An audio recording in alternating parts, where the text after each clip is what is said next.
Salut, c'est Matt et bienvenue ici. J'ai voulu mettre ensemble ces deux termes, entrepreneur et chrétien, et les rapprocher.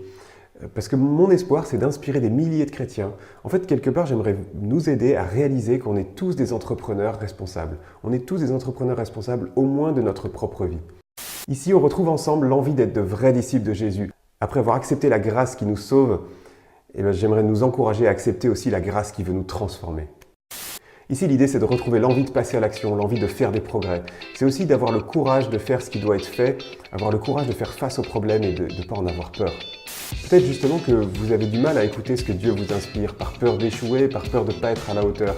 Peut-être que c'est ça qui vous freine et qui vous bloque aujourd'hui.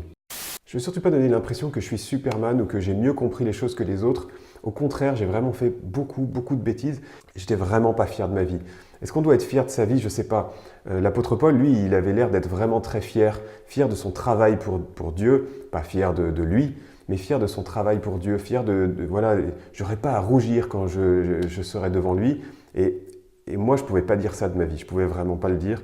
J'étais en tout cas spécialiste pour toujours trouver la faute sur les autres et pas prendre réellement mes responsabilités. J'avais aussi un problème avec les passe-temps égoïstes, voilà, trouver toujours mon petit plaisir, mais les trucs que j'aime bien faire et qui sont en fait du gaspillage de mon temps et de ma vie.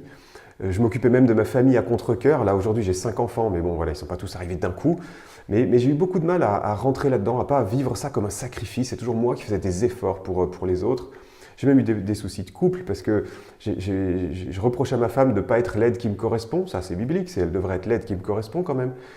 En fait, je me suis rendu compte que c'était moi qui sabotais mon propre couple, notre couple. Et oui, tout ça ne m'a pas donné de raison d'être fier. J'étais vraiment trop occupé par moi-même, par mes problèmes, par mon angoisse, par mes soucis, ma timidité, par plein de choses, pour ne pas voir ce que Dieu voulait m'inspirer, ce que Dieu voulait me rendre capable de faire. Et comment vivre aussi intentionnellement ce qui compte vraiment et pas vivre juste comme ça, porté un peu par mes passions ou par mes envies un peu naturelles qui sont pas à la gloire de Dieu tout simplement. Alors je suis pas un surhomme et je suis pas un Superman, je suis juste le fils adoptif de Dieu et je ne sais pas quels sont les talents, je ne sais pas si on est bien à même chacun de savoir les talents que Dieu nous confie, mais il y a quand même un truc où je sais que Dieu m'a doté d'une qualité dont je le remercie tous les jours, c'est cette obsession à trouver des solutions.